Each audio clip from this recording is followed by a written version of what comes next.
ito. 6,900. Oh, 6,900 lang. Nabenta. 70. 60. 70 na lang. Ano naman naman yung tsura niya. Ang ganda oh.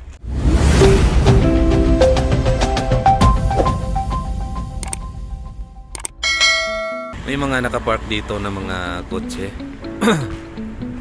May nakapark ng mga sikanan ng mga sikanan din. 19,900 zloty. So nanis mga 200 plus. 200,000 plus. Oh, okay pa kayo. Manindot to. 200,000 sa Pilipinas ni, di naman pala 200,000 ni, mahal ni. Oh. May mura diyan. Ito. Ano na yan? Yung may-ari na.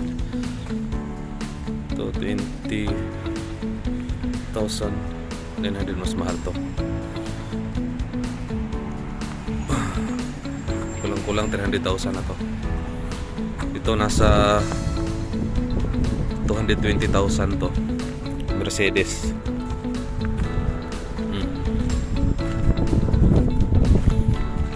Yun, no? Ford. Oh, 10,900 pre, oh. 10,900 Ford. So, pre, mga magkano to? 10,900 zloty.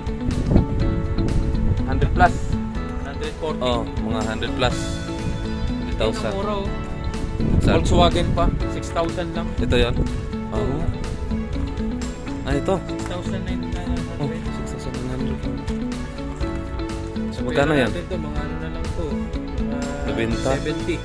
60. 70 na lang. So, Volkswagen pa. Volkswagen pa. Sa Pilipinas, hindi mo mabili 70 yan. Oh, Pilipinas, yung kapalitan ng Suzuki. Volkswagen. 6,900 zloty ulit. Gasoline. Yung mga brands silang masakyan na dali.